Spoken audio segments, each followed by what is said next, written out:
Merhabalar. Bu videoda size Excel'de bul ve değiştir, find and replace'in değişik bir özelliğini göstereceğim. Önce şundan bahsedeyim. Excel'de şurada panoda biçim boyacısı diye bir şey var. Şimdi bu ne işe yarıyor? Kısaca şöyle göstereyim. Burayı diyelim ki dolgu rengini mavi yaptık. Bunun sadece biçimini kopyalamak için bu hücrelerin bir kere buna bastığımız zaman şu hücreye gelir bunlar. Ama sonra kaybolur. Birden fazla iki kere basarsak buna, bakın, istediğimiz hücreleri bu şekilde tıklayarak değiştirebiliyoruz. Ama mesela bu 36 satır bir tablo. İşte 1000 satırlık bir tablo olduğunu düşünün. Bunu tek tek biçim boyacısından çift tıklayarak değiştirmek bile uzun bir zaman alabilir. İşte bunun daha kolay bir yöntemi var. Onu göstereceğim şimdi. Şunları geri alayım. Buna bir nevi formatı bul ve değiştir de diyebiliriz. Çok bilinen bir özelliği değildir. Şöyle göstereyim.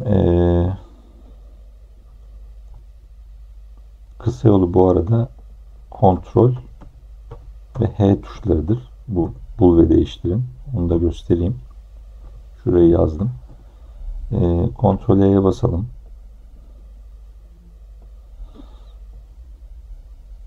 Şunları daha önceden yaptığım için şunu bir temizleyeyim. Biçim bulu temizle diyelim. Burada da biçim değiştir temizle diyelim. Tekrar basalım. Ctrl H. Aranan değer. Şimdi bir değer aramıyoruz aslında. Biçim arıyoruz. O yüzden şuradaki biçim penceresinden hücreden biçim seçin bölümünü tıkladık.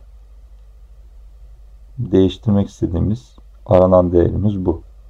Ön izlemeye geldi bakın.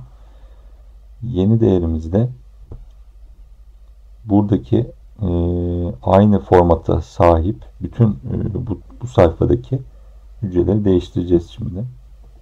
Şimdi de buradan yeni değer, bu hücrelerin almasını istediğimiz yeni biçim değerini seçiyoruz. Mesela şu renk olsun. Yazı tipi yatık olmasın, italik olmasın, normal olsun. Kenarlıkta şöyle iki tane alt çizgi ekleyebiliriz. Tamam diyelim.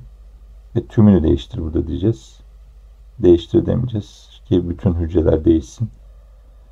Tümünü değiştir dediğimiz zaman bakın bu sayfadaki aynı özelliğe sahip, aynı biçime sahip bütün hücreleri değiştirmiş oldu. Dediğim gibi biçim boyacısı çift tıklamak önemli bir özelliktir ama işte çok hücreli, çok satırlı tablolarda uzun zaman alır. İşte bunun daha kolay bir yöntemi bul ve değiştir de format bul ve değiştirdir. Umarım faydalı olmuştur. İzlediğiniz için teşekkürler. Hoşça kalın.